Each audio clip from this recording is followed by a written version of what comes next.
You know, I came to Faribault in 1995, and it was when we were just starting to put all the computers in the computer labs and TVs in the room, and Danny Thompson was in charge of this technology, and the first person we hired was Brian Klier. He had just graduated from high school, and everybody knew how good he was at technology. And here he is, how many years later? Well, almost 30. Almost 30 years. Yeah. The district is so lucky to have someone with his skills. He's just always been outstanding, and he was wonderful to work with all those years. So, and it was really, when I asked him, and I told him that Maybach, he was one of our members, he said, I'll do it, because he loved May so much. So I talked to her today, and she said, oh, tell Brian hello. And she said, my arthritis was too bad to send my birthday card this year. His birthday's March 11th. So, yeah. But I've received birthday cards the last 2 years, so I'm not a bit upset about that. I was delighted each and every time. Yeah. So Brian said he'd be glad to talk to us for a little bit on artificial intelligence and education, which is a topic everywhere right now. You bet. Yeah. Thank you, Brian. So what Maria didn't say is that the other reason that I wanted to do this so much is because Maria had asked me to do it, because I respected her very highly at the middle school, and it's a delight to see Maria again here. It's been a long time, and well, we stay in contact on Facebook and all the other computer resources that are out there. So it's wonderful to be here. Delta Kappa Gamma, and anybody else from, I think this is probably just Delta Kappa Gamma tonight, right? Or is there anybody else? These two nice people from Northfield. Okay, so we have a couple of other people from Northfield. Wonderful. If you want.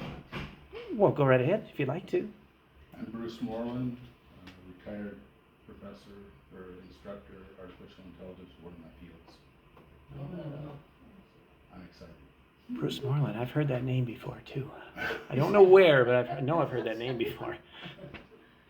And I'm Kathy Moreland, and I enjoy the same things he does.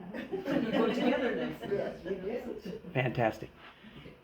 Well, the challenge for me creating this, as I was telling Maria earlier, is I'm a tech guy, kind of a jack of all trades for Faribault schools. So I come on more of the techie side of things, and I use AI for coding and a lot of other things. So my challenge when it came to deliver this presentation is I want to make this relevant.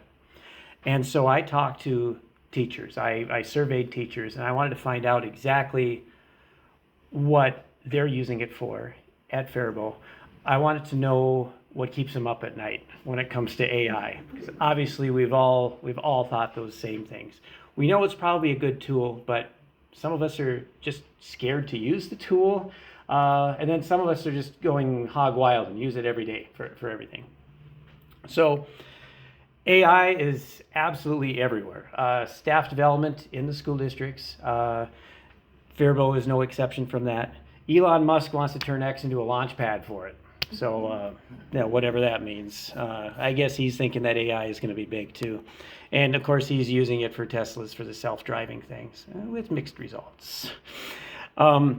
Every single month companies, the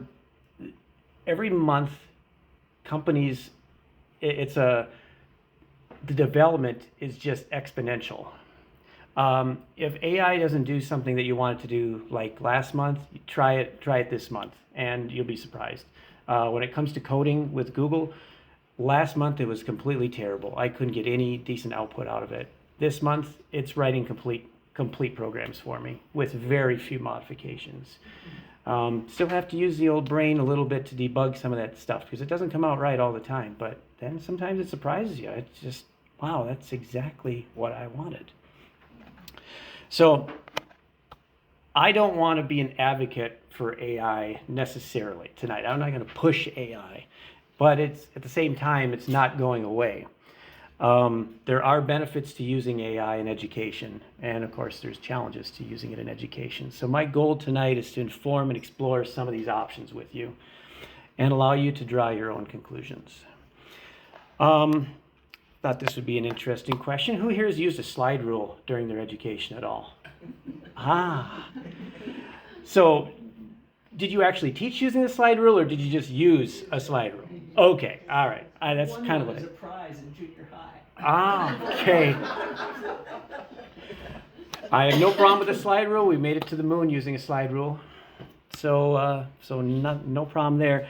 So throughout lives, we've witnessed this shift in technology, from slide rules to calculators to computers to the internet. Each with its challenges, and makes our heart beat fast sometimes, because what if the batteries go dead in the calculator? What if the disk stops working? Or what if the computer crashes or the internet goes down? We can't discard AI because of our fears. We don't discard mathematical understanding either when calculators came around. Still need to know how to do those problems, because what if a calculator isn't around?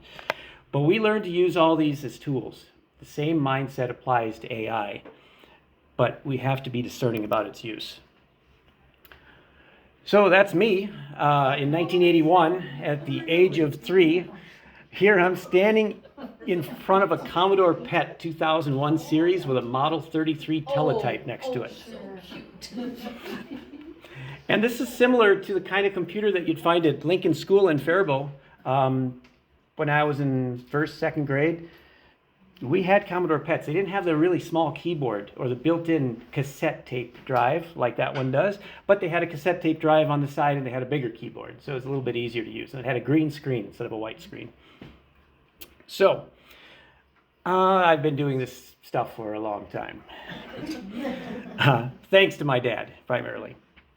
I went to the Faribault Public Schools. I graduated in 1996, and then I went to South Central College. I took 1 year at South Central College, post-secondary enrollment options, and then I graduated from South Central in 1997. And this was much to the chagrin of my guidance counselors, because they were pushing me to go to college. They're like, I mean, you kind of got the feeling that you're wasting your life, Brian, if you don't actually go to a college. But the landscape at that time was very unusual for technology, because it was just at the beginning age of the World Wide Web. And colleges were still teaching COBOL and Fortran. And so I was thinking, I don't know if they're going to teach me what I'm going to need. The information superhighway, all that terminology that was going out at the time. Everybody thought that the internet was going to be the next great big thing, except for a couple of newspaper articles, I think, over in the United Kingdom that were saying, this is going to be, it's just a fad, it's going to go away. But I personally thought building web servers and learning HTML and different web-based languages was a better use of my time, and learning about computer networking and all that stuff. So it ended up being a pretty good decision for me in the long term, because I've been at the Faribault Public Schools now almost 30 years. It'll be 30 years this coming summer. Started as an intern in June of 1995. I was helping Maria and Shar Wetzel, one of our elementary media specialists. We were typing in the card catalog cards into the computer to build the first electronic card catalog for the school district. So I started with that and did other summer projects. Also worked as an intern for just doing website-based things for the Faribault schools as well. Finally, they hired me on in March of 1997. Thank you to Maria, which was on the interview committee for that. So thank you. But I've got a chance to see the transition from SneakerNet. What we called SneakerNet was, you got sneakers, you walked over to a computer, you put in disks, and that's how you updated things. So we went from that to CD-ROMs, to VHS tapes, to DVDs, and now we have video libraries like Netflix inside our school district, our own in-house Netflix that we use for curriculum and education materials. So instead of having to call down to the media center and have them push a button or put a tape in, now they just go basically through Netflix and say, yep, I want this today, this is what I'm going to be showing, and it just plays it, and they play it over the projector. It's amazing. I'm also involved in Rice County Skywarn. I don't know if anybody's heard that or is aware of the Skywarn program, but I do probably all of the social media stuff for Skywarn, but not quite all the dispatch. We do have a team, and we've got 144 storm spotters now. We've built that program up quite a bit, so we feel pretty good here in Rice County for that. So, what is AI?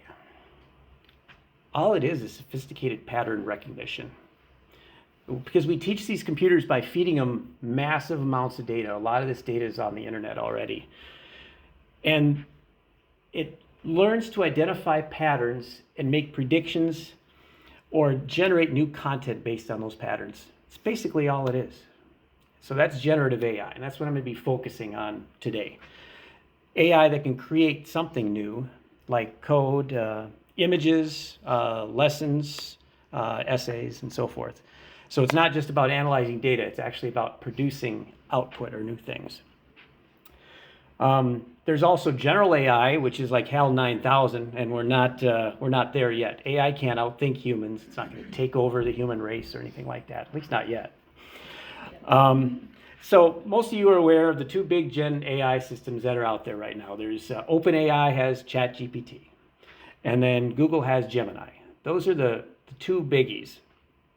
Both of these products have APIs, and those are application programmer interfaces. So that allows third-party pieces of software to plug into it. That's why things like Canva and many other education tools say, hey, we have AI now. Well, they don't, they actually didn't invest all that money to do their own AI. They're farming it out and then bringing it back into their environment. So, but those are the two big ones. And yes, it charges money every time you use AI when you get that API. And what's the hardware that makes it possible? Well, I couldn't take my actual GPU out of my computer. They really don't like static electricity, so I wouldn't be able to really pass it around or anything. So this is a box, but NVIDIA has a 92% market share with 92% market share with GPUs. GPUs, graphics processing units. So it's like a CPU, except this is really, really, really good at doing math and things like fractals and patterns and textures and graphic related things. Gamers, if you got grandkids that game on a PC, they're going to have one of these in there because that makes everything buttery smooth, realistic on the screen and everything. This is what makes AI possible. Also what makes Bitcoin mining possible, if you've heard of Bitcoin mining. So why is all this relevant to us as experienced educators? Well, it's understanding that you have to understand this. It's crucial to be an informed citizen. It impacts how we access information, skills future generations will need, and it helps us engage in informed discussions with friends and family. And it makes us seem smart to the kids too. If we can say, talk about AI a little bit and seem relatively informed about it. So, lots of potential positives on AI. Personalized learning. So Faribault is a very diverse environment culturally, extremely, and income-wise. We've got 80% free and reduced lunch in Faribault. We've also every culture you could imagine. So one of the challenges for teachers is differentiated instruction. You've got this smorgasbord of kids in your class. You can teach to maybe 60 to 65% of them traditionally, and the rest, you got some that are lag behind. You get these two students here that are smarter than everybody else, and so they're blowing the class away. So how can you make your instruction custom to everybody? AI can help you do that, and I'll get into a little bit of that later. So just an example, imagine an AI tour that adapts to the speed of your student learning. If they can offer additional examples, if they're stuck, maybe examples that are relevant to them in their life when you get to know the kid, you get to know a little bit about them. Maybe more challenging material for the gifted kids. Provides instant feedback. Google has a system called Read Along. It's relatively new within the last year or so. And you use a computer plugged into a mic, and Google listens to a kid reading a book, and then it offers suggestions on how the kid can improve, or if it messes up a word or whatever like that, it's there to correct. So again, it's called Read Along. Readalong.google.com. That's one word, readalong.google.com. So interesting. Again, this tool, free tool, Kind of cool. So AI can also be used as educator assistance, and this is a big one. As an educator, or anybody really, trying to come up with an idea, and you're sitting there with a blinking cursor on a plain white screen on your computer, and you're like, okay, how do I get started here? What do I even want to do?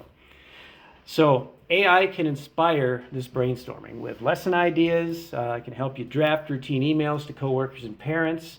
It can even help create quiz questions for you. So it gives you that inspiration. You can ask it, just give me a couple of starting ideas. This is what I kind of want to do with my lesson. Give me a few ideas of how to get started. And sometimes it just is a nice launch pad for you to come up with your own ideas. Kind of a kickstart for us. Our brains don't want to start all the time, and it's getting worse for me, I can tell you that, as I get older. The other thing is accessibility. Many of us use accessibility tools. AI improves them. Text-to-speech for the blind. My sister's blind.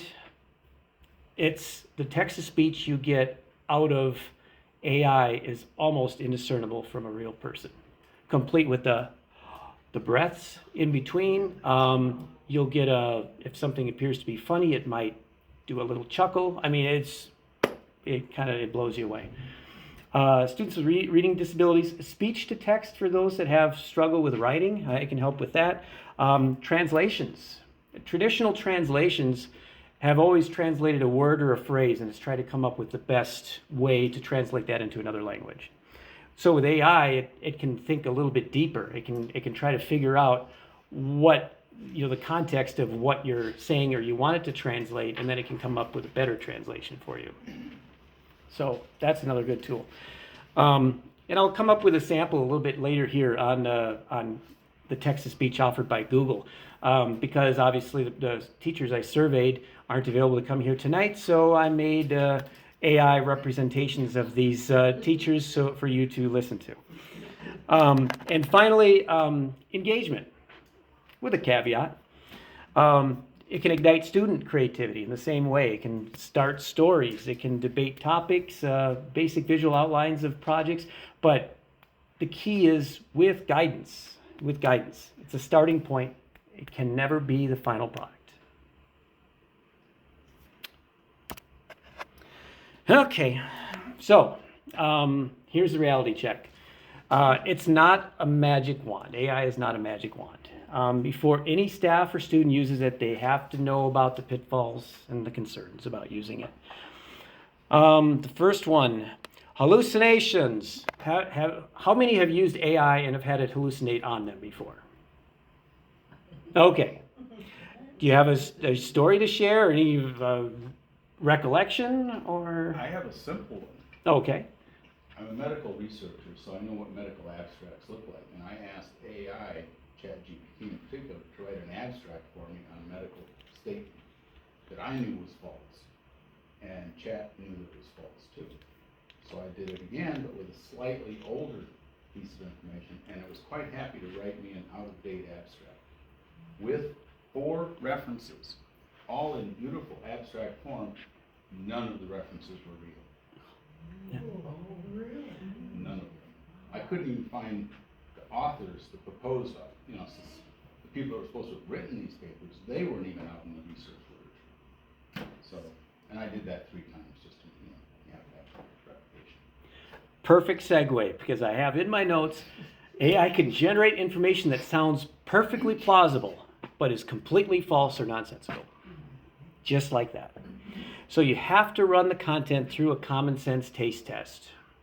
You are a human, you're going to want to fact check the output. You can't take it as gospel. Really important.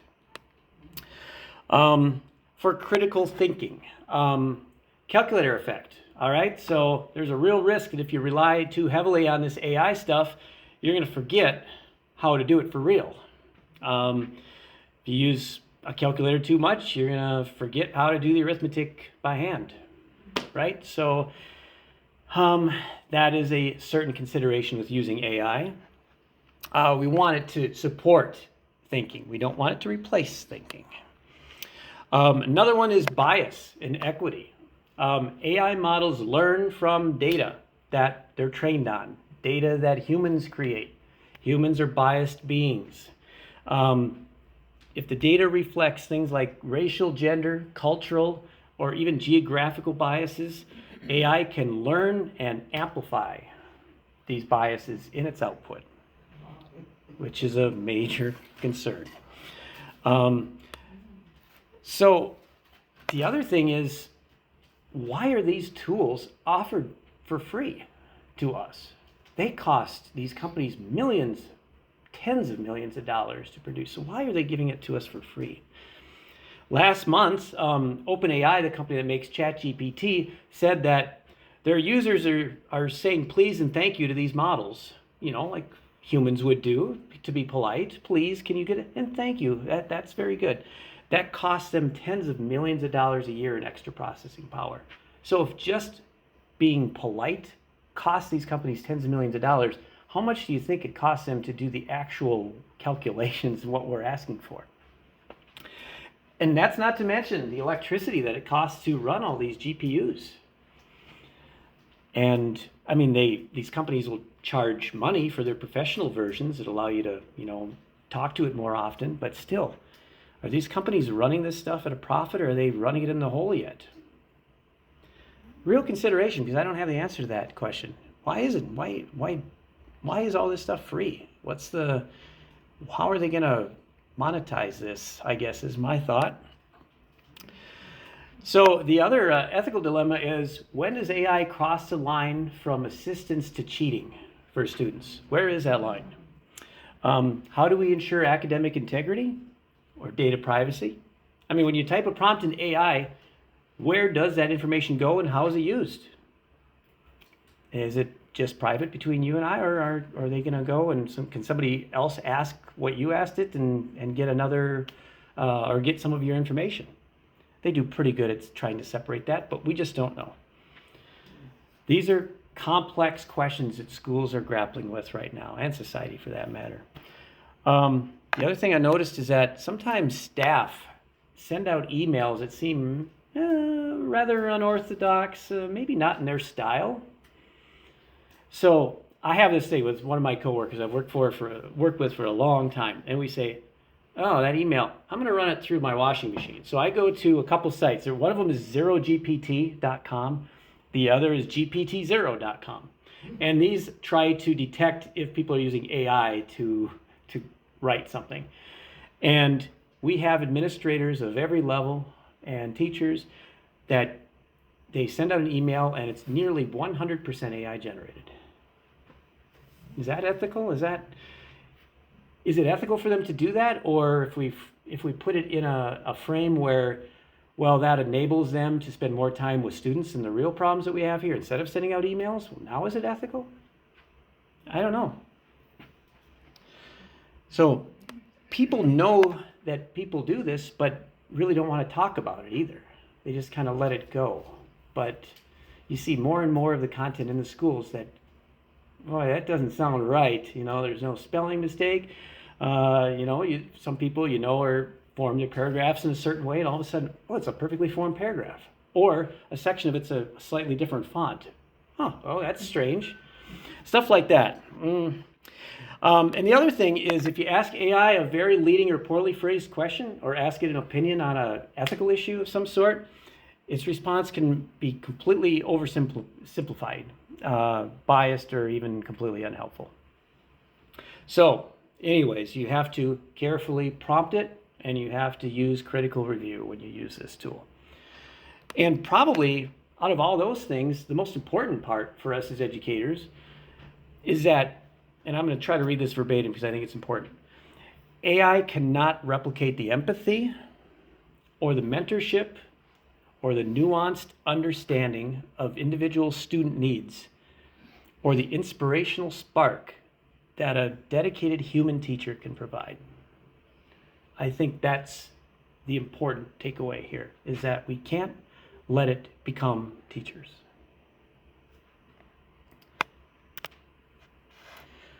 So, I surveyed actual teachers at all levels at Faribault, as well as one of our charter elementary schools, and I asked them these questions. Has AI made it easier for you in the course of your work? Are you concerned about inappropriate uses of AI? Do you think teaching students about AI is responsible? Do you allow students to use AI for your assignments? And have you changed the way that you deliver your assignments, quizzes, or tests in hopes to prevent students from using AI to give canned responses to them? So I like the teachers to speak for themselves here. Well, almost. So first, from a high school chemistry teacher. It is a real time saver to create meaningful questions that pertain exactly to the topic that I am teaching. Okay, then a 6th grade math and science. I have used both ChatGPT and Gemini for school. I've used it to help create some lesson plans, study guides, tests, and some activities. I have also used it to help craft messages sent to parents. Okay, finally, a family and consumer science teacher at the high school. Yes, it has made my life easier. I also like using it to help build rubrics. It saves a lot of time as creating rubrics is a time suck. Can't get over how good that text-to-speech is. I mean, it's not the Stephen Hawking, robotic voice that we had with the original Macs and stuff. It's way better than that. So, correlation is almost all teachers across the district at all grade levels and subjects who have used AI report using it to generate lesson plans, quizzes, worksheets, activities, rubrics, and their communications. So this is the most common positive application at Faribault anyways. It's a time saver. Allows us to quickly produce tailored materials for topics, grade levels, and even individual student needs. So using AI as a teacher's assistant was one of the takeaways that I found when talking to teachers. The second takeaway is that there was a widespread concern about inappropriate student use. Again, not surprising here. So I chose 4 comments from 4 teachers, and we'll just get started, starting at the top. Just yesterday, a student came up to ask me a question about his class, and he had a split screen on his iPad with Edgenuity on one side and ChatGPT on the other. I was like, really? You didn't even close out of it before you showed me your iPad? They just think it's the right thing to do, right? So why can't I use AI, right? I don't know if the student was unaware that a boundary existed there, or if we just need to do a better job of informing students, how they should be using it. So, business and marketing teacher? I am concerned about inappropriate use of AI by students. I have seen multiple students copying and pasting multiple choice questions and answer options into Google, so Google I can answer the questions for them. Yeah, again, another teacher that sees it. And industrial technology teacher. I've also had a student say they can use AI and then run it through an AI checker and/or Grammarly to get around detection. That is concerning because they are not learning the content at that point.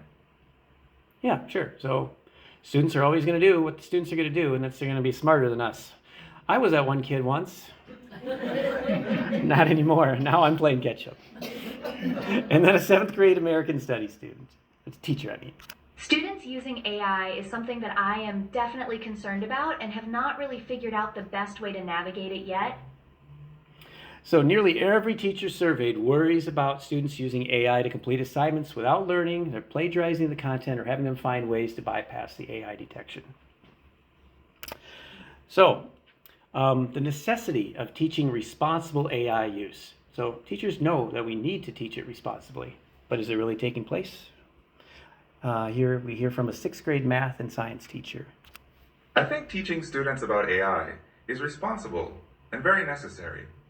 AI is not going away, so it is important for us to help students learn how to safely and responsibly navigate AI use. Okay, and then a middle school perspective, another middle school perspective. I think it's irresponsible to not teach them about AI. It is a tool like spell check or a writing template or sentence frames. They just need to know how and when it is appropriate. Yeah, right. If it's a spelling test, we probably shouldn't let them use a spell checker on things. And same way as if we're doing something that requires, or maybe you want to let a student use AI for a certain project. And then finally, an elementary school teacher. Once AI is introduced into the classroom, I think it would be crucial to teach students how to use the tools with responsibility and professionalism. Yeah, all right. Even at the elementary level, we should probably be doing that. So, strong majority believe that it's essential and responsible to teach students about AI its appropriate uses and its pitfalls. The sentiment is it's not going away, which we've talked about before. So we have to address it. One thing we might want to consider doing is not using it as a crutch. For example, teach how to use a calculator only after the foundational math skills are established. So teach the kids how to do it normally, then let them play AI and let them see how much easier it can be or potentially cannot be if it gives them bad information. So this is, again, probably no surprise, but there's varying levels of personal comfort and adoption at Faribault with this technology right now. I feel like AI is a dark hole that I don't want to go down. There are so many options and things are ever evolving. I hate the feeling of now mastering a subject, and that feels impossible with AI. Okay. And then a health education teacher at the high school? I know so little about how to effectively use AI that I just avoid it. I think there are very cool things that it can be used for, but I'm not well versed enough to do anything with it.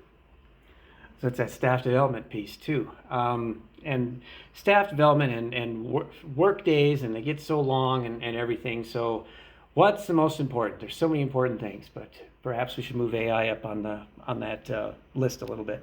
And then finally, from one of our elementary media specialists. AI is like the new big digital upgrade, and if I were not retiring, I would immerse myself in it as my next power-up. It already is making itself accountable and accessible for elementary students. Yeah, so there's an elementary media teacher that says, oh yeah, I'd be in it, I'd be doing it. You betcha. So obviously you've got both sides of the board here. You've got some that are comfortable with it, and then some that don't really even want to mess with it at this point. And by the way, there's no correlation with age on that. There's some younger teachers that say, I don't want to deal with it. There's some older teachers that say, like a half a year from retirement, saying, yep, I'd totally be doing that.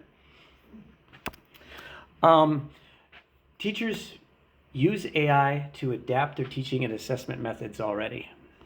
I've gone to more project-based learning, simulations, hands-on activities, and presentations to show me what they know, since so many multiple choice answers in writing is through AI. That is a really, really big one right there. So you can outsmart the kids if, let's say, woodshop, and I'm going to use a really easy example of woodshop. Well, the final project for the woodshop or a certain unit of woodshop is to create a cabinet or create a magazine rack. Well, you can't really use AI for that. I mean, you're going to have to produce a working product at the end. So for assessment, it makes it very easy. But what about other topics? I'm definitely using more screen locks and going to more paper and pencil assignments.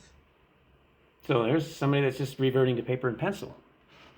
I have definitely taken advantage of some of our school tools, such as Lockdown Browser, that prevent students from accessing AI during a test or quiz. So to define what a lockout browser is, these are additional paid applications you can download on things like iPads. And it basically locks down the iPad so they can only use a certain app or a certain website. So they can't jump back and forth between ChatGPT or an AI program and the program that they're supposed to be using. Now, of course, if they have two devices, all bets are off. Because you can just, even if you had a lockdown, it wouldn't matter a whole lot. But it's a one-to-one, kids have their own iPad on their desk, and that prevents them from switching back and forth. So that does help. So let's see, I think that summarized that pretty well here. And finally, AI is a tool for students, with caveats again.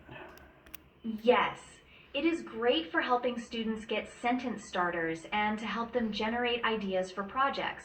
It shouldn't be used to write a whole paper, but it can help them get things started.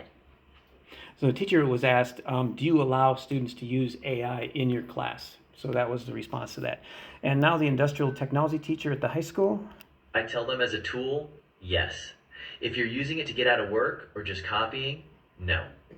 For building plans or calculations, I'd allow it. Writing papers, no. So again, maybe this is a good opportunity to explain to students, does it feel right to be using it for this? What is your gut? How does that feel? Do you feel like you're cheating using it? If so, you might want to reconsider using it. That's a big skill. It's a big skill at any level, even adults. So yeah, we might be asking a lot there, but it doesn't help but bring it up. And then finally, a middle school teacher. They need to know that their original ideas are important, but I may be able to be a springboard or a finisher in communicating those ideas. Yeah, so there's that springboard effect again, where it just helps you brainstorm or come up with ideas. So the key is defining what is appropriate use for your particular class. Do you allow it to be used as a starting point, or for use for specific tasks or feedback, rather than producing your final unedited work. Don't want a student to just throw that in there. So, in summary, teachers largely view AI as a good tool at Faribault. Enhances their own productivity for creating lesson plans, assessments, and that differentiated content. Strong consensus is that AI is here to stay. Teaching students responsible and ethical use is crucial for this stuff.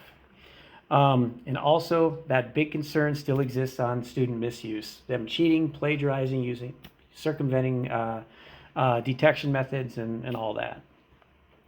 So it's something that is a constant work in progress. Teachers are having to redevelop their classroom and how they run their classes, especially if there's a lot of multiple choice questions and things like that used for their quizzes or take-home tests or what have you. Yeah, you're going to have a lot of students with almost 100% results.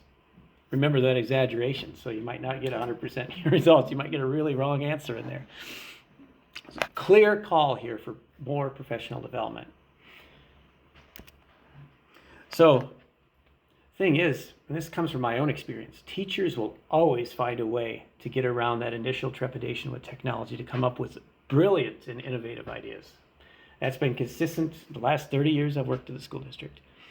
So this is one example of one of our elementary special education teachers and how they used AI to create a fictional story tailored to one student's specific interests, reading level, and targeted phonics skills, complete with comprehension questions here. And this was just a simple prompt that you can read in the top right-hand corner there.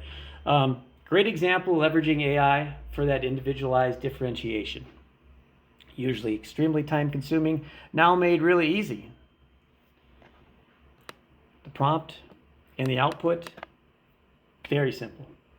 So along with this example here, there was a middle school teacher that used Canva AI, which is kind of helps you make slides or like designs, graphical designs and stuff to use in presentations. They allow students to use it because they teach it as a writing tool. They tell students, use a very specific descriptive details in your prompt. And this subtly teaches students the importance of precise and descriptive language. So this is actually a skill. Get the AI to do what you want, because you have to be able to establish a writing skill enough where you can get the prompt, or you can get the output from AI that you want, because it's directly tied to the quality of the input.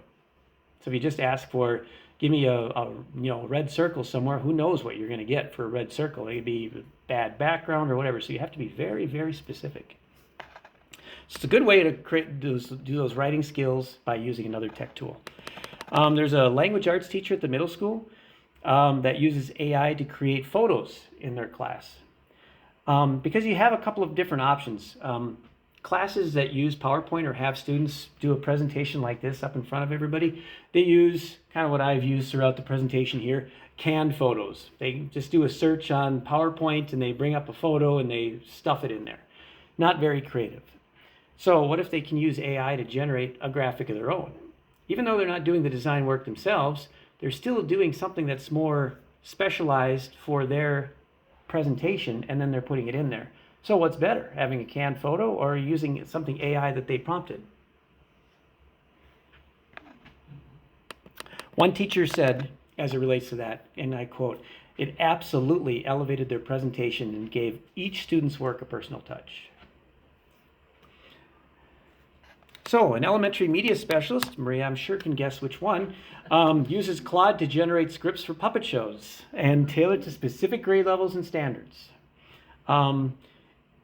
If they want a specific part to be funny, they can tell AI, make this part funnier.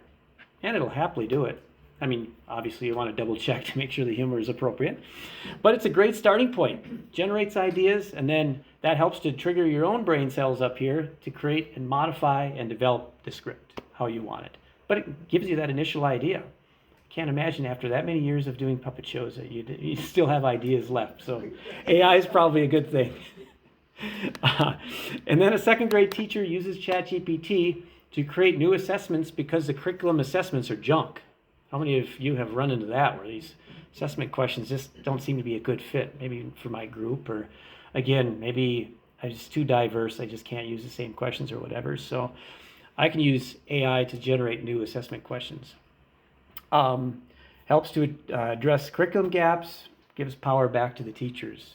Because you got the district office telling you what you should be doing, and they're not in your classroom. I have lots of chuckles here.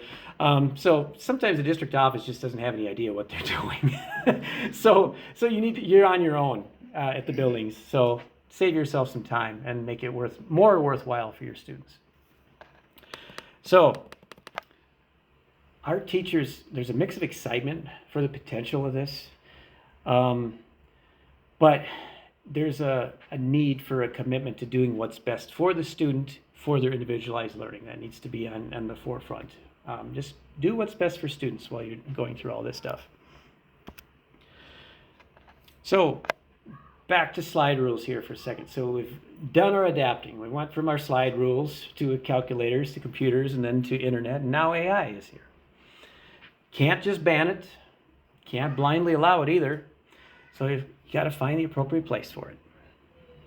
Some other things that I've seen is that 3D printing came along. It didn't destroy manufacturing.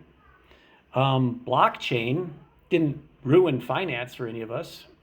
The metaverse that Zuckerberg was working on, it hasn't caused us to move away from our cities and move into a virtual reality environment. And AI isn't going to ruin learning either. It's not going to. So again, kind of summarizing, one of the biggest uses of AI, in my opinion, is that it's great for overcoming that writer's block by generating some initial ideas for you, that springboard. You can use it to help draft routine communications that you personalize and refine. Please don't use 100% AI-generated emails and stuff. Just customize it a little bit. Use it to get ideas, but don't let AI take over who you are. For certain skills that certain students need to work on, keep in mind, AI can generate a virtually endless supply of unique stories at their specific level or skill. And you can just ask for more, and it'll give you more. For quick information retrieval, we're seeing this now. You go on Google, and the first thing you see is the AI summary up at the top. So that's good. It's good, quick information retrieval. It can be better. It can be faster. But is it right? You need to verify. You need to verify. So there are some times that you need to just put it away. So anything that requires deep critical analysis or original thought, creative expression, tasks especially that require ethical judgment and human empathy probably shouldn't be used for AI. Shouldn't use that as a primary tool to do that. Fundamental skills need to be taught and practiced from the ground up. We don't want a surgeon learning solely from AI, nor do we want to create artists of the new generation that never touch paint to canvas or never touch a mouse to generate a graphic on the computer themselves. Your experience as educators is invaluable here. You can help guide these younger generations and even your peers in using these tools responsibly. And we need to be sure that the stuff is valid coming out of it, the source and the validity of this stuff. We used to call this a BS detector, right? It's a BS detector. It's a good skill to have in all aspects of life. So this is interesting. This is not the first time that we've had these philosophical questions, because IBM back in 1979 gave this slide: a computer can never be held accountable, therefore a computer must never make a management decision. So do we want to hand over the reins to AI? Do we want companies pointing at AI saying it's AI's fault, it's not ours? when it comes to a self-driving vehicle crash or something like that? Is it acceptable to say it was just a bug? That that's why those people died? The next version will fix it. Is that appropriate? Do we want industrial robots to be making their own decisions on where to weld the cars together? Or should we make those decisions and have the robots do what we want them to do? And then on the other side of things, do we want AI, human resource departments, making non-biased, purely data-driven decisions on which employees we want to downsize? That's not such a cut and dry answer, is it? So I'm going to talk a little bit about my own experience with AI and my work with Skywarn here. I want to create some new graphics for Skywarn. So the first thing that it developed for me, pretty good. I mean, I was pretty happy. Something I could put out on social media and stuff and say, hey, there's a severe thunderstorm warning. I think it did a pretty good job, but it didn't put the Rice County logo in there. So I gave it a copy of our official logo for Rice County Skyward and said, modify this graphic to include a thin orange outline of Rice County, Minnesota around the Skywarn logo. And what I got was that. Didn't even spell thunderstorm right. It completely messed it up. And that Rice County is not Rice County. But this is not an example necessarily of all bad AI output. It's also an example of bad AI input from me. Because the logo that I provided, if you look at it, well, the Skywarn logo's here. If you look at the Rice County outline, well, see, there's an extra little jog there. And, well, it saw the extra little jog, but it still messed it up. So what I gave it was not perfect to begin with. So AI isn't going to, sometimes it's not going to fix because of bad input from me. So one thing that I was good at is I did like this. I'm like, okay, that was a good idea, like that springboard idea that I mentioned earlier. So I can take that idea of the graphic on the background and kind of this thunderstorm in the back and the logo and the text and stuff. So I'm going to make my own in Photoshop. So this is what I did in Photoshop myself, based on the same general design of AI, but this is way more scalable for me because I can create layers in Photoshop. So if I need to create a new graphic in the future, I can just change the words and everything stays the same. Don't need to worry about hallucinations. I can change the background graphic. I can even change the logo. So it gave me the initial idea for a new design, but I still needed to do it on my own. So perfect example of probably how AI should be working, or at least the best way I could get it to work. So looking into the future here, there's no doubt that generative AI is transformative. Holds significant promise, but also real challenges as well. Demands our attention. It's evolving incredibly fast. And like I mentioned earlier, it's May 2025 now, and companies are making constant improvements to their product to the point that if it's not doing what you want it to do, wait for next month, and it might. You have to constantly try it and just play with it. There's a new version of Google Gemini. It's called Google Gemini 2.5 Pro Preview, which is in preview right now. You normally have to pay for this, but it's free for a limited time. And the improvement in coding is remarkable.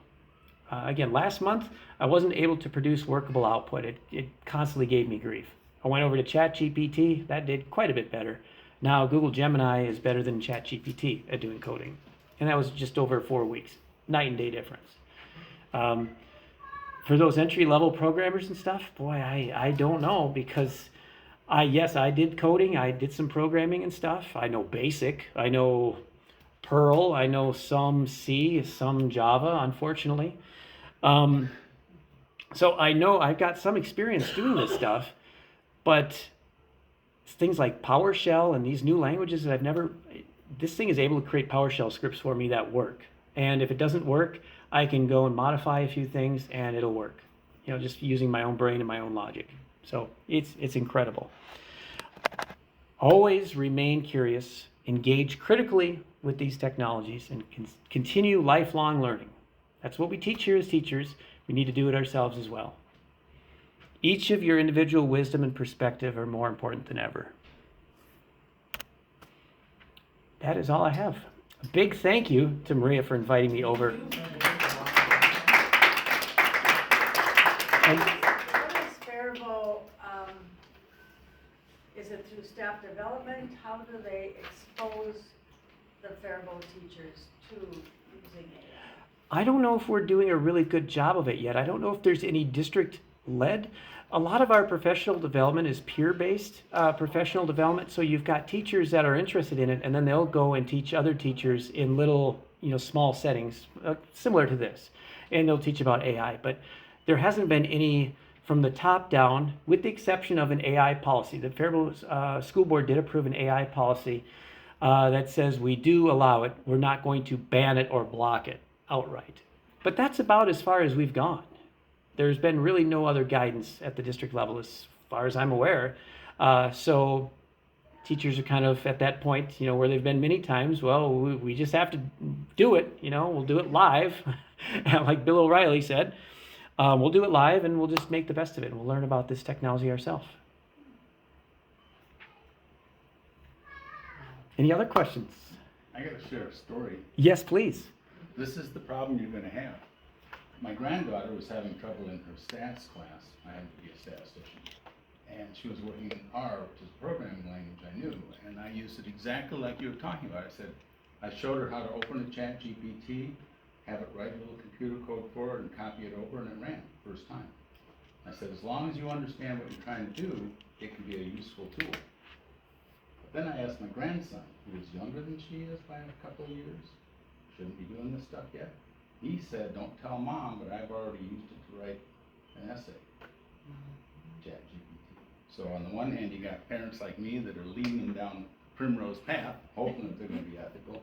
And you got little Junior Barnes there doing what he thinks he needed. So it's fun. The other thing I've noticed too about using it for coding, let's say you have a really long program that you've generated and it works, but you want AI to make a single change. You're better off, instead of telling it to rewrite the program or to give me a new copy of the program that works with this edition, you're better off saying, give me the specific lines or block of code and where you want me to put it, because now I can make a backup of the working one and then go in there and copy and paste so I know specifically where it's at, and I can kind of read above and below and see if it makes sense, see if there's any missing brackets or anything like that that's going to get you when it comes to programming. I've had way better luck doing that than just having it, here, just put this new feature in there. Well, sometimes you'll get that. Sometimes it will make a blatant syntax error. Just blatant. And if it double checked it itself, it would know that, because you could run it through there again and it will find it. Oh yeah, this is a typo. Well, you generated it. Couldn't you catch it? But it doesn't. It doesn't sometimes. Anybody have anything else? Yeah.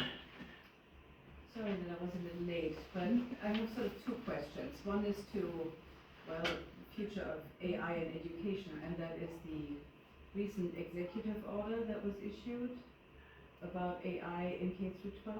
Do you have any thoughts on that one? I'm not familiar with that, in fact. Can you brief me on it quick? Let's see if I can remember. So it's a federal executive order essentially saying AI, it's too general for that. It just says AI needs to be incorporated into K through 12.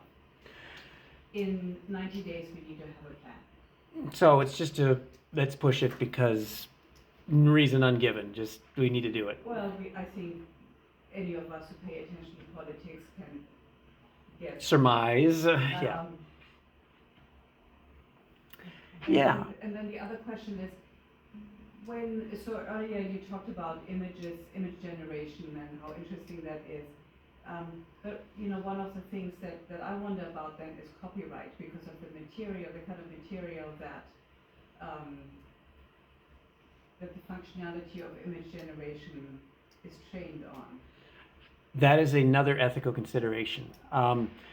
It's been determined that AI-generated content can't be copyrighted, but that doesn't say anything to the information that it's been trained on, because like I mentioned earlier, AI will crawl the web to find material, and well, what's the copyright on it? Is it public domain? Is it not public domain? Or is this a billable site? Are people charging for this content? Is AI just stealing this content to use? Yeah, I think the courts are going to decide this in a number of years now. how much information can AI really take to train? Because we don't even know. AI within, I would say this year, has just started sourcing its information, or it gives sources for the information that you can click on and it takes you back to the original source. That was something that 2 or 3 months ago they just came up with. So before then, you just had to take their word for it. As far as the first one, yeah, I don't know if the government wants to play that game, well, then do what the Faribault schools did and just have a board policy that comes down saying, we're not going to block AI. There, should cover it, right? I mean, one general thing to another general thing, unless they're calling for specific measures or whatever. But what we went over tonight, I think AI is a good idea to have it around, and we need to teach about it because it isn't going away. But we have to teach the appropriate uses of it. And yeah, there's, I'm sure, some districts that are blocking it altogether, but is that the right move? Well, I can just get off of the district Wi-Fi here and connect to my hotspot and, oh, not blocked anymore. So, I mean, it's like getting around web filtering. Kids will find a way around web filtering all the time.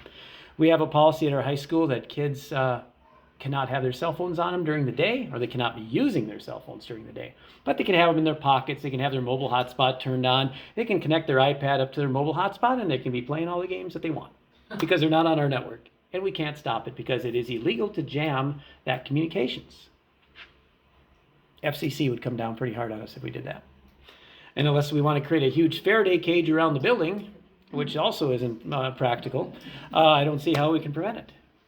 Doesn't St. Olaf have a Faraday cage over there, or is it Carleton? I thought there was a Faraday cage over there. Oh, they use it for experiments and stuff. Yeah, go ahead. Last year I was in a workshop in Wisconsin. I was sitting across from this teacher, language arts teacher. She was telling me how it was helping her save a lot of time in her language arts class. You know, if students were writing an essay or something, she had ways of cross-checking to make sure that it wasn't copied. Oh, there you go. Through an AI program. And then she said it helped her a lot in sending out individual messages to students. It helped her with her grading. It was a big time saver to her. And so I was really quizzing her, and how did she know all this stuff and what sites did she go to? It was a real surprise to me to see how well she was, involved in this. Because my first reaction was, well, AI is crazy because you look on your phone and these crazy people are dancing with different heads. And you thought, well, that must be AI. I don't like AI when they do this to people, But still, the value that she had there was wonderful. But I just was sort of really anti-AI because I thought all they do is make up these goofy cartoons. Different people dancing in different costumes and different heads and Circling around. Oh yeah. No, there's plenty of downsides to AI, but there are some good things about it. That has really helped elevate our Rice County Skywarn feed because we have a whole streaming video channel now, and a lot of the coding, a lot of the graphics are mine that I've done with a little bit of inspiration from AI, but I still have to develop them myself. But a lot of the coding, if there's a storm cell that enters Rice County, okay, I know data feeds that have detailed information about these cells and their movement. So bring them in, bring up screens on the side that say, here's where the cell is. It's 5 miles west of Waterville. It's moving northeast at 50 miles an hour. Here's the cities in the way of the storm cell. Here's the time. It's going to be about 12 minutes for this city, 17 minutes for that city, and 25 minutes for this city, and here's the time of day it's going to hit. And AI generated that for me in 2 hours. And it might have taken me 2 weeks. And it wasn't perfect first time, but again, you keep working at it and you get it perfect. So commercial television, when they're following storms, are they using AI? Say at 5:12, it's going to be here at 5:14. Yeah, so 5:17. They've got it right down to the minute. So Barron Weather had a patent on that technology back in 1995. Their 20-year patent's up now in 2015.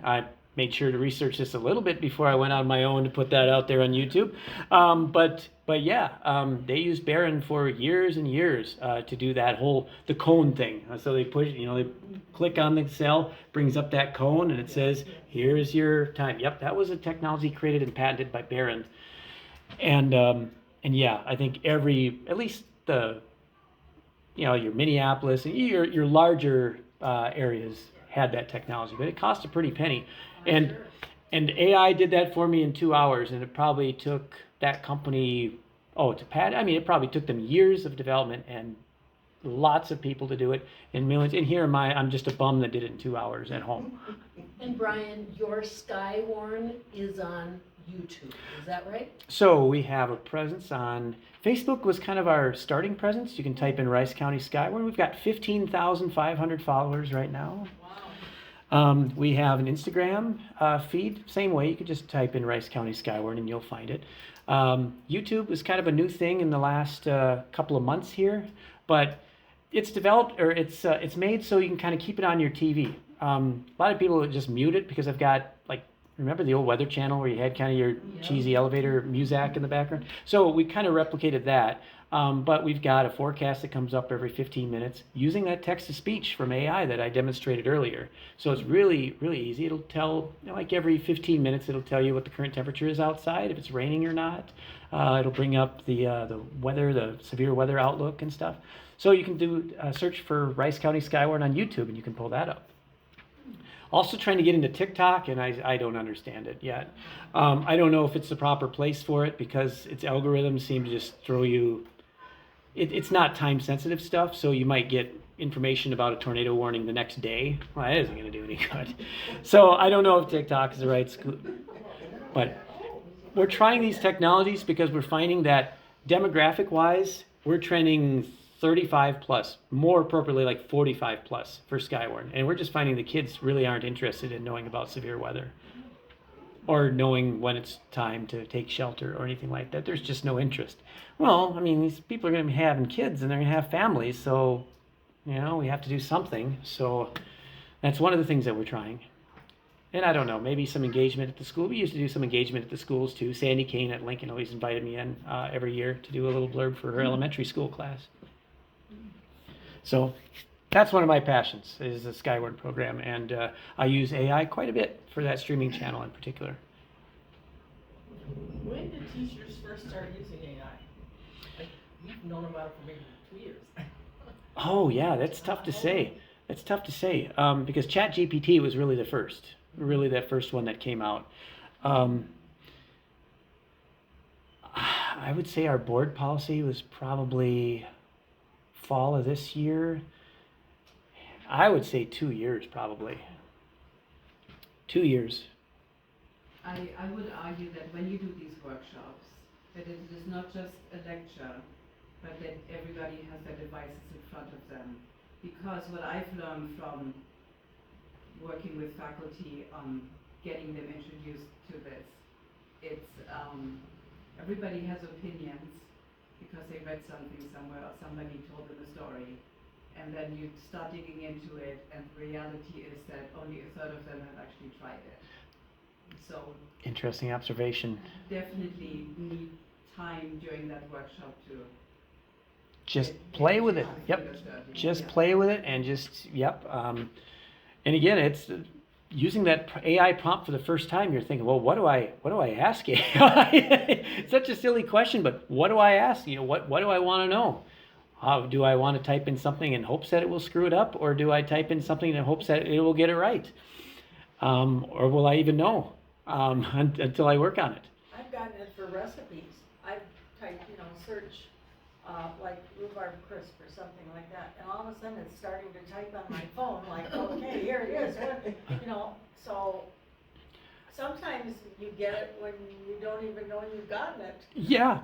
As long as you bring it in at the next meeting for everybody, I would say that, and I'll be the judge of it if it got it or not.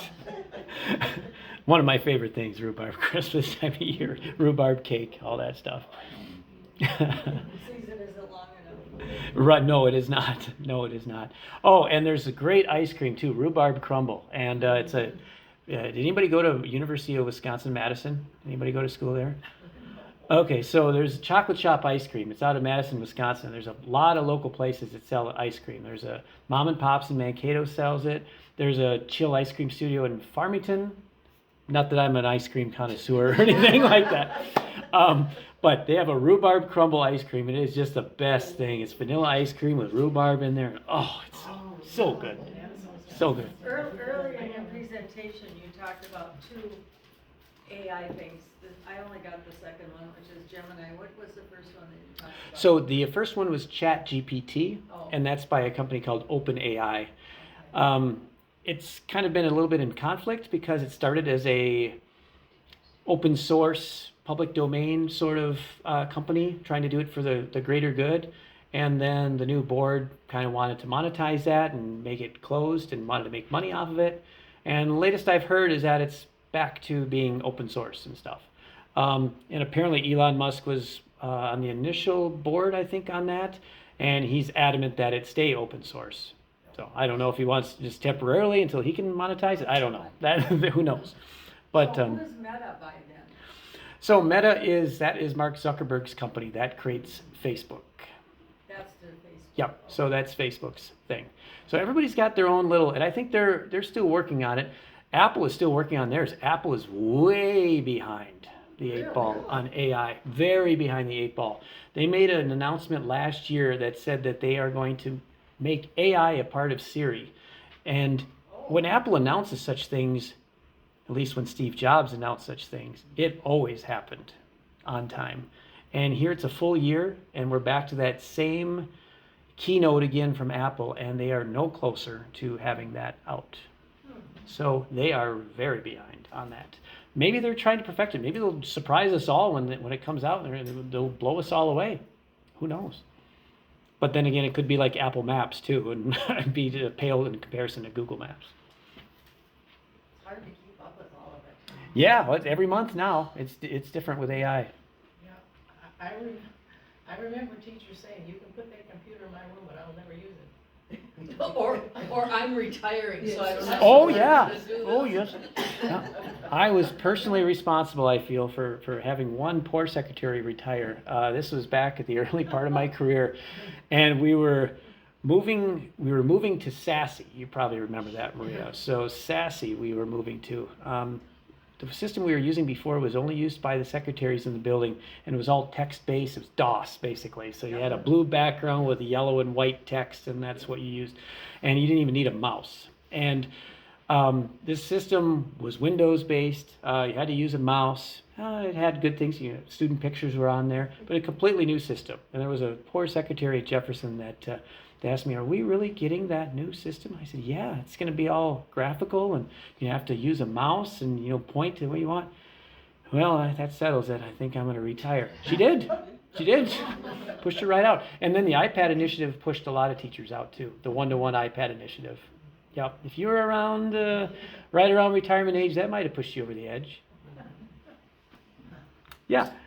Okay, I have never done anything on AI. Mm-hmm. So say I have my laptop in front of me, what do Yes. I do? So open up your web browser and go to gemini.google.com. That's your Google Gemini one.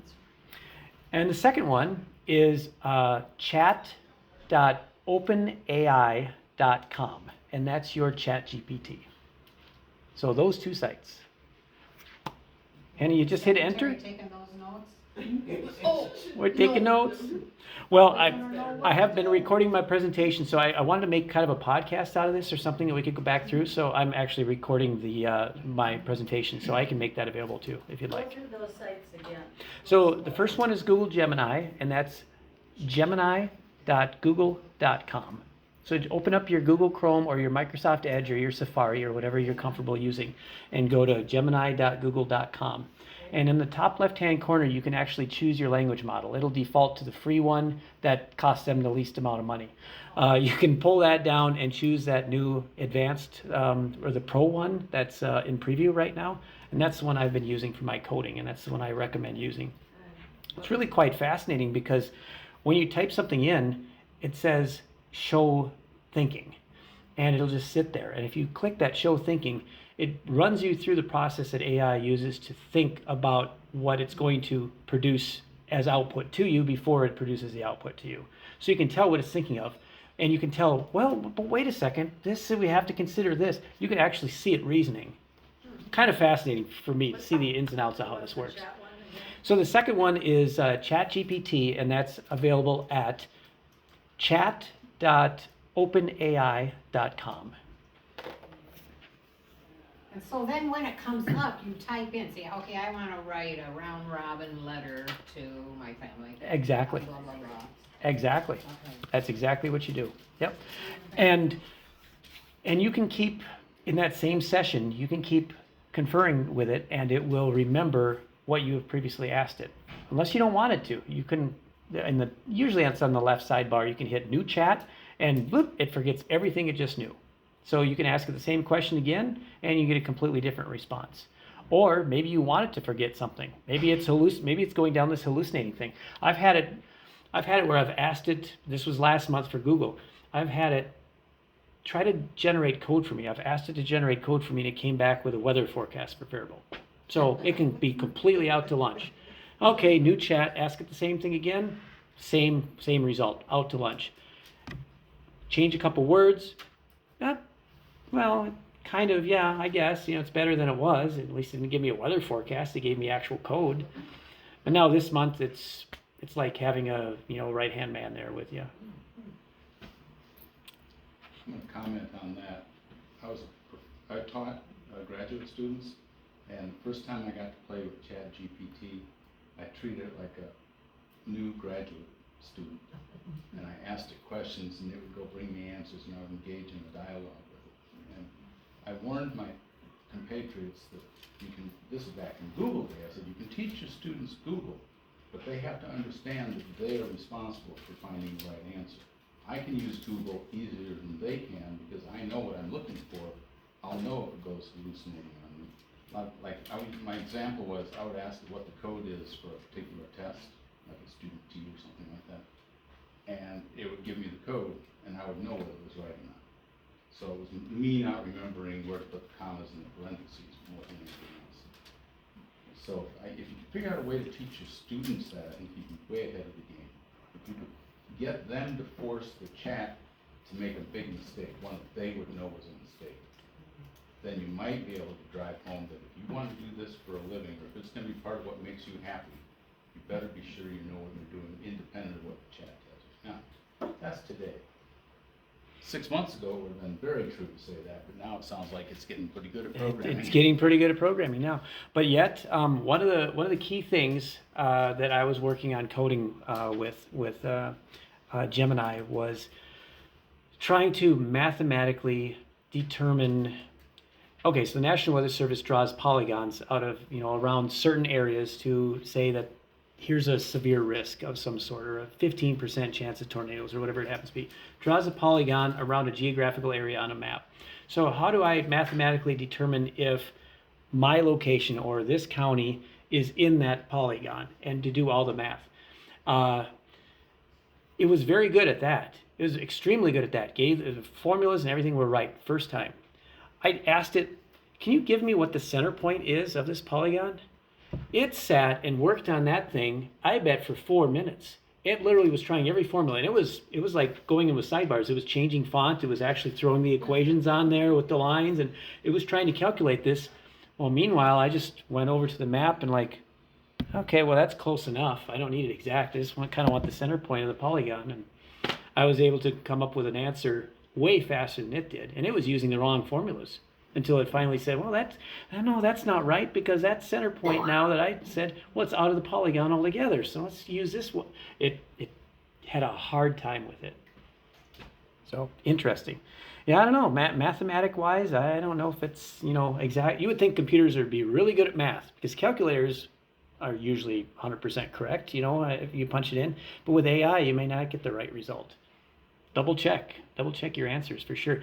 You can also use these models against each other too. You've got two models, you've got ChatGPT and Gemini. Put your prompt in both of them. Compare both results. See what seems the best to you. they were trained on different data. So, yeah. Back on your weather thing, with all the tornadoes like in Kentucky now and in Missouri and so on, you know, you have a system for really tracking the weather and what's going on. Do you think that they're doing any of that intricate work there to warn their people so that they would know, take shelter and this is going to happen? Or do you think that they're so far behind that they're not paying attention? One of the big impacts lately that I can speak to on that I do have knowledge on, is due to budget cuts at NOAA, they are putting up less weather balloons than they used to. And these weather balloons, it's something called a radiosonde. It's a piece of, it looks kind of like styrofoam. There's like a metal antenna hanging out of it. It's got a bunch of instruments in there, and it's hoisted with a big balloon, and it's hoisted at higher altitudes, and it measures, I think, barometric pressure, temperature, stuff like that as it goes up. And it puts all this data in these supercomputers, and it generates a kind of a picture on what's going to happen in the next 12 hours. So the less balloon launches that you have, the less data you have to work with. And the last graph that I've seen is that the United States model is now one of the poorest operational models for weather, way under the Euro model. Yeah, you can literally see it just tail off with those balloon launches going down. I mean, some people would argue, well, weather models are never good anyways. I mean, come winter, weather models were terrible this last winter, and the winter before that too. They didn't know what was going to happen. 12 inches of snow, nothing. Yeah, it should be okay. 12 inches of snow. You just don't know. You just don't know.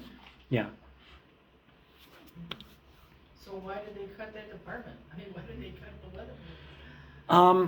I don't know. I guess it's part of the efficiency program we've got now going on. I don't know. I mean, I could be critical of the Chanhassen Office of the Weather Service when it comes to some things too, but do you cut off your nose to spite your face, or do you try to improve it? It's a science after all. It's not going to be perfect. So yeah, how do you do that? Both sides. If you're having to cut costs, how does that all work? If you're cutting meteorologists and forecasters, I don't think it's going to help the matter. Well, Brian, you've done a wonderful job. Oh. I don't know if anyone else has questions, but yeah. Well, fantastic. Thank you. Yeah. I'm so glad you enjoyed the presentation, because one of my fears too was who I'm speaking to are, many of you are scholars, you're highly educated, and I'm a VOTEC kid. I graduated from VOTEC now in 1 year, not 2, so I got that. But really, I was smart enough to have the school district pay for all my books and curriculum for 1 year. But it was a little bit daunting. Bill Gates never graduated from college. Well, No. yeah, he dropped out. He dropped out of college because he wanted to. He said about Voltech and that we need more. I know. Yeah. Oh, sure. Yeah. Yeah. Certainly in the trades and everything like that. I've got some friends that, people, we've heard it all. Generation Z, they're lazy. They're, there's a lot of adjectives that have been used, but I've got friends of mine that are 23, 24 years old, and they just graduated from high school or the area learning center or something like that. They never went to college, but they were some of the highest intellect as far as mechanical things and fixing things and just knowing how to weld, because they took their mudding truck and had to fix things, after they, beat it to heck. So they had to weld it and stuff. And now they're farming, they're working as a manager on a farm, and they're making 6 figures. They're making almost twice as much money as I am, and they're 24, because that's what's in demand. And the guy works 20 hours a day during certain times of the year, and there's not a lot of break. Come winter, he's got a lot of time, but not this time of year. So Generation Z is there's some good kids, adults in Generation Z. I worked briefly with a 15-year-old out of Northfield High School who told his mom, "You got to take me to the airport. Google is flying me out to Silicon Valley so they can talk to me." Wow. So he went out to Silicon Valley and then he came back. I was working with him on a project and it was really interesting to hear what his take. One of our The tech people have an edge because they know how to do something. Yeah. That's important. Well, Google never, they could have stolen Brian. One of our Faribault Middle School students, he's 22 now, so he's been out of the middle school for a while, but one of our Faribault Middle School students, little hacker guy, but he was one of them that was ethical. He said, hey, you know, you should probably know that there's a hole in your security here, and this is what it is. Yeah, okay, yeah, you're right. Thanks for bringing it to our attention. That kid graduated high school, didn't go on to college, got recruited by Google, and was part of the user interface team for Google Home, which was their home automation system on the Android and the iOS platform for the Apple. So he helped develop the user interface for Google Home to turn your lights on and off and to do all that stuff. So, and he wants to come back. I invited him to my last fire, but he hasn't flown back in this area. But he said, when I fly out of here, I want to come to one of your fires. So I'd love to sit and talk with him for a little bit. Something to come back for alumni day. Yeah, oh, absolutely. You bet. Well, thank you very much, Brian, I really appreciate it. Oh, very welcome. I learned a lot. Very welcome. Good. I hoped it was worth your time, just sitting down and talking about it for a little bit, because it's both good and bad, and hopefully I developed both of those perspectives for you, that hey, we just need to learn a little bit more about it. It is going to be a good thing. It's not going to take over. It's not going to replace teachers. That's the big thing. Some people will throw that out there. Well, we don't need teachers. We can just sit them down in front of a computer. But yeah, that doesn't work that way, or it shouldn't work that way. Okay, well, thank you very much. Yep, you're very welcome.